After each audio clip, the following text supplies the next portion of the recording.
Salut les amis, c'est Timena. Aujourd'hui on va parler d'un produit qu'Apple pourrait bientôt lancer et qui pourrait bien transformer la façon dont on utilise la télévision et le gaming dans nos maisons. Bref, on va s'amuser à imaginer une nouvelle Apple TV M4 spéciale gaming. Imaginez une Apple TV qui sera assez puissante pour faire tourner des jeux AAA. Le tout avec un son amélioré et des fonctions intelligentes. Bref, une Apple TV que j'appellerais Apple TV Ultra. Vous l'avez donc compris, dans cette vidéo, je vais vous expliquer ma vision des choses concernant ce nouveau produit qui pourrait peut-être un jour sortir. Allez, on en parle après la transition, c'est parti.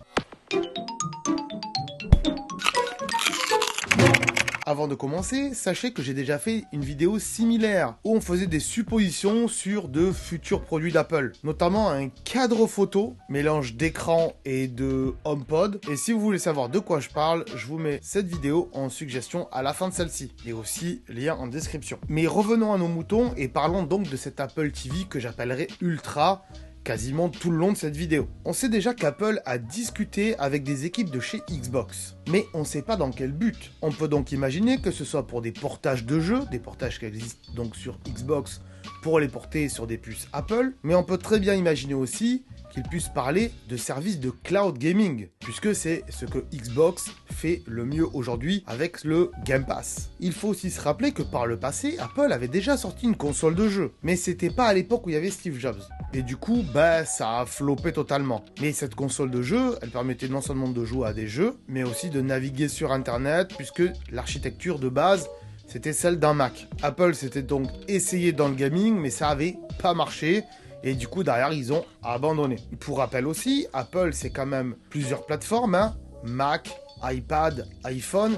Et les jeux mobiles, notamment sur iPhone et sur iPad, c'est ce qui se vend le mieux. Enfin, du moins, l'industrie du jeu mobile, elle se porte très bien. À l'époque des PS3 et des PS4, Apple n'avait pas les puissances nécessaires pour faire des jeux AAA et ne pouvait pas les faire tourner sur ses machines. Tout simplement puisque, à l'époque, les Mac étaient sur des processeurs Intel et donc n'étaient pas assez puissants pour faire tourner ces jeux-là. Et les iPhones et les iPads n'avaient pas non plus des processeurs puissants pour faire tourner ces jeux. Et puis, en termes de portage, c'était assez compliqué pour faire tout ça. Donc, voilà. Ils n'étaient pas allés pour ça, ils restaient avec leurs jeux mobiles. Mais aujourd'hui, on peut très bien imaginer, même si j'en ai parlé brièvement dans des vidéos précédentes, et là c'est une vidéo dédiée, vous l'aurez compris, puisqu'après plus de réflexion, on peut voir que c'est un projet qui peut peut-être arriver un jour ou l'autre. Imaginons donc que cette Apple TV avec une puce M4, voire M4 Pro, serait spéciale gaming. Ces puces pourraient donc offrir des performances dignes des dernières consoles, tout ça en restant dans l'écosystème Apple. Écosystème Apple qui permettrait d'ailleurs de pouvoir commencer un jeu sur son Apple TV et de pouvoir le continuer sur son Mac ou sur son iPad. Pas sur les iPhones puisque c'est des écrans plus petits et que c'est pas les mêmes puces. Mais on le sait aujourd'hui, les puces M se retrouvent sur quasiment tous les produits Apple sauf les iPhones, les Mac, les iPads et peut-être, pourquoi pas, dans des Apple TV. Et aussi sur le Vision Pro d'ailleurs, on l'oublie le Vision Pro. Cette Apple TV donc, qui aurait une puce M4 ou M4 Pro à l'intérieur, aurait un prix qui, selon moi, ce n'est que des suppositions, puisque rien n'est officialisé, et il n'y a même pas de rumeur là-dessus. Bref, c'est moi qui va commencer à lancer la rumeur. Donc ce prix pourrait tabler aux alentours des 289 € pour la France par exemple. Un tarif qui serait compétitif si on compare avec les consoles actuelles, les consoles classiques, comme la PS5 qui est à 450 €, et je parle pas de la PS5 Pro, une Xbox Series S, donc sans lecteur de CD, puisqu'on parlerait là que de jeux dématérialisés, qui est elle aux alentours des 300 €, ou encore une Nintendo Switch qui elle est à 270 €, mais avec un processeur qui est bien moins puissant que celle des PS5 et des Xbox, et que des M4. On sait aussi que les manettes de PS4, de PS5 et de Xbox sont compatibles aujourd'hui avec les Apple TV qui sont sur le marché, et les iPads, et les Mac également, et même les iPhones. Cette Apple TV Ultra donc serait certainement livrée avec une manette en plus d'une télécommande. Une manette donc estampillée Apple, histoire que lorsque vous prenez cet appareil, vous savez que vous avez acheté un produit spécial gaming, parce qu'il y a la manette dedans. Et aussi, histoire que vous puissiez jouer à plusieurs si vous avez d'autres manettes chez vous. Donc vous aurez la manette Apple, et ensuite si vous avez des manettes de PS5, de PS4, et d'autres consoles, ça serait compatible pour jouer à plusieurs. Après avoir dit tout ça, j'ai encore une vision. Tu aimes certainement le Japon et tu aimerais peut-être aussi porter des vêtements avec un design simple et épuré qui montre ton amour pour le Japon. Eh bien, j'ai la solution parfaite pour toi. C'est ma marque de vêtements Monfuji. Monfuji, c'est une collection variée de designs sur différents articles, ce qui veut dire qu'il n'y a pas que des t-shirts. Chaque pièce est inspirée par la beauté, la culture du Japon et les motifs élégants et contemporains capturent l'essence de ce pays fascinant. Nos designs uniques mettent en avant donc le mont Fuji. Vous l'avez vu, c'est ici, qui est bien sûr le symbole emblématique du Japon. Mais la collection Mont Fuji, c'est d'autres éléments culturels du Japon, comme par exemple les cerisiers en fleurs, ou encore la vague de Hokusai. Et bien plus encore, puisqu'on va faire d'autres motifs vraiment très sympas. Que tu préfères les t-shirts, les sweats à capuche, les casquettes, même si ça là, elle est exclusive à moi, il n'y en a qu'une seule au monde. Mais tu pourras faire des casquettes sur la boutique, mais pas que, puisqu'il y a plein d'autres accessoires que je te laisserai aller découvrir, tu trouveras forcément ton bonheur avec la marque Monfuji. Rejoins donc une communauté de passionnés du Japon et affiche fièrement ton amour pour ce pays incroyable avec nos créations. Viens donc découvrir dès maintenant notre collection sur notre boutique et viens trouver l'article qui te correspond. Monfuji, c'est donc une marque qui unit simplicité, élégance et passion pour le Japon. Tu l'auras compris. Et bien sûr, si tu as des idées de motifs en rapport avec le Japon, tu peux éventuellement m'en faire part dans les commentaires. Le lien de la boutique est en description également, donc je te laisse aller voir tout ça. On peut retourner à la vidéo.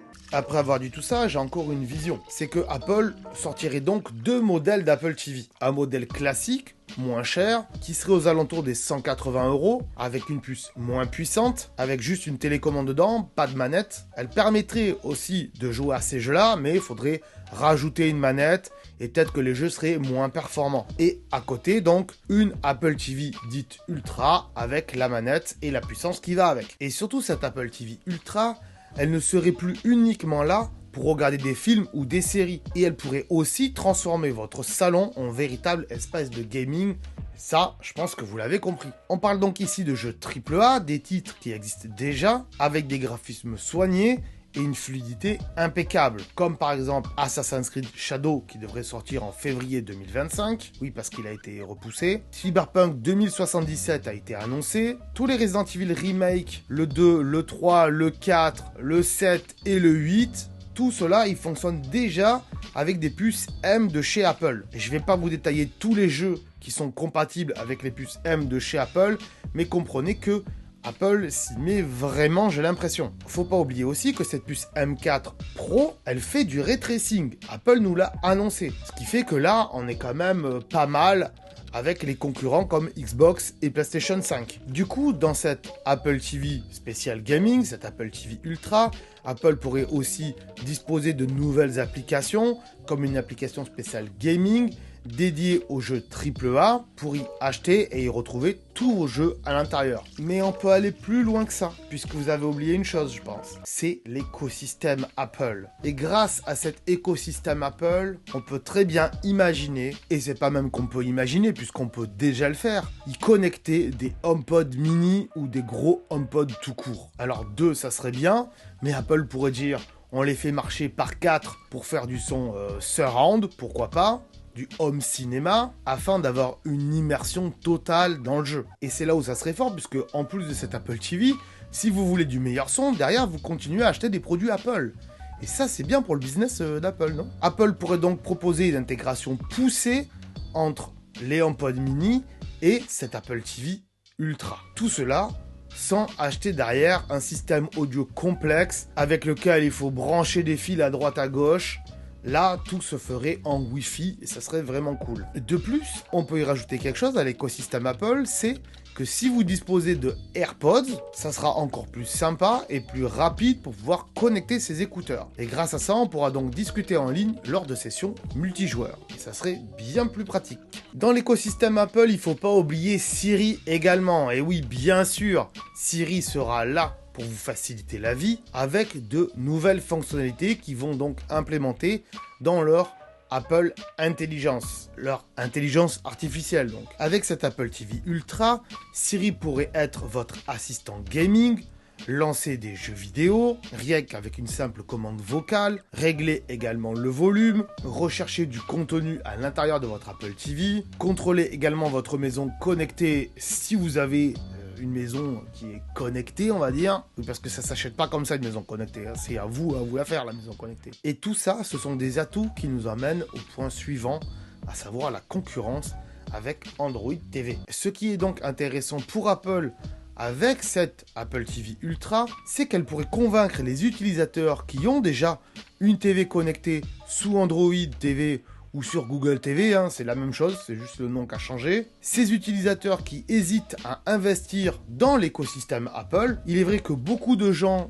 ont un iPhone aujourd'hui, il y en a certains qui hésitent, voire même qui ne savent pas ce que c'est qu'une Apple TV. Simplement parce qu'ils trouvent ça cher, et oui, ça vaut quand même 169 € une Apple TV aujourd'hui, et pour des usages qu'ils ont déjà dans leur TV connectée sous Google TV. Avec ce modèle d'Apple TV orienté gaming, Apple pourrait séduire un public plus large en ajoutant une valeur ajoutée à son Apple TV. Elle pourrait donc se positionner comme une alternative qui serait accessible par rapport aux autres consoles de jeux existantes comme par exemple une PS5 ou une Xbox et qui servirait donc de console mais aussi de box TV. Que pensez-vous, vous qui êtes derrière votre écran, de cette idée d'Apple TV Ultra spéciale gaming? Est-ce que ça pourrait vous convaincre? Et sauteriez-vous le pas pour adopter cette Apple TV qui aurait donc des performances d'une console de salon actuelle avec un son surround via des HomePod mini ou des HomePod classiques qui seraient bien sûr vendus en option. Une Apple TV qui aurait de l'intelligence artificielle à l'intérieur, avec Siri notamment, mais pas que. Peut-être que ça ferait d'autres choses qu'on n'a pas encore imaginées. Ce modèle donc pourrait être bien le produit que beaucoup de monde attend. Sans le savoir d'ailleurs, puisque c'est le but d'Apple. De vous vendre un truc dont vous n'avez jamais eu l'idée, et quand vous le voyez, vous dites « c'est génial, il me le faut absolument ». Faites-moi part de toutes vos remarques dans les commentaires, je serai heureux de vous lire pour voir ce que vous avez à en dire, et voir quelles idées vous avez par rapport à ça. Alors oui, je suis conscient que des véritables gamers qui ont déjà des PC hyper chers et qui jouent sur PC, ils n'ont pas besoin de ce produit-là. Je suis conscient que ceux qui ont déjà des PS5 ou des Xbox, ils n'ont pas besoin de ces produits-là. Ceux qui ont que des Switch, par contre, et qui ont un iPhone à côté, là, ça pourrait les intéresser. Pourquoi? Parce qu'au moins, ils pourront jouer à des jeux AAA sans avoir à débourser 500 balles pour une PS5 ou une Xbox, et donc 289 €, c'est des prix qui resteraient dans le marché. Mais est-ce que Apple irait vers ces prix-là, sachant que Apple, ils aiment bien dire, nous on est des produits premium et il faudrait le vendre plus cher. Mais malheureusement, s'ils se placent sur le marché des consoles, il faudra pas qu'ils fassent des prix trop haut parce que sinon personne va vouloir acheter ça et préférera acheter une PlayStation 5 ou une Xbox par exemple. De plus, j'en ai pas parlé dans la vidéo puisque j'en ai parlé la fois précédente, mais je vais vous le redire ici, c'est que Apple a créé un kit pour les développeurs. J'entends par là les développeurs de jeux vidéo. Et ce kit, il permet quoi? Il permet aux développeurs de transférer leurs jeux vidéo, de les faire tourner directement depuis leur puce Apple. Donc ça fait un portage de PC, de jeux PC vers des jeux qui pourraient tourner sur des puces Apple Silicon. Donc si grâce à ce kit ça peut se faire facilement de porter des jeux, eh bien beaucoup de développeurs de jeux pourront faire ça et c'est ce qui va faire que Apple aura de plus en plus de jeux sur cette plateforme. Ok, il y a d'autres problèmes à tout ça dans l'industrie du jeu vidéo, notamment les commissions de 30% prises par Apple et plein d'autres choses aussi qui fait que peut-être ça n'arriverait pas. Bref, dites-moi ce que vous en pensez dans les commentaires. Mettez un pouce bleu si la vidéo vous a plu et qu'elle vous a appris quelque chose. Et bien sûr, abonnez-vous si ce n'est pas déjà fait. Surtout, si vous voulez en savoir plus sur les nouveautés de chez Apple. Je vous dis à très bientôt les amis pour de prochaines vidéos. Ciao, bye bye. Si tu veux en savoir plus sur ce sujet, alors je te conseille de regarder les vidéos qui s'affichent ici. Et bien sûr, si c'est pas déjà fait, pense à t'abonner pour ne pas louper mes futures vidéos qui pourraient fortement t'intéresser. Pense également à aller voir ma chaîne secondaire. Il y a potentiellement des vidéos qui pourraient t'intéresser. Allez, on se dit à très bientôt. Salut!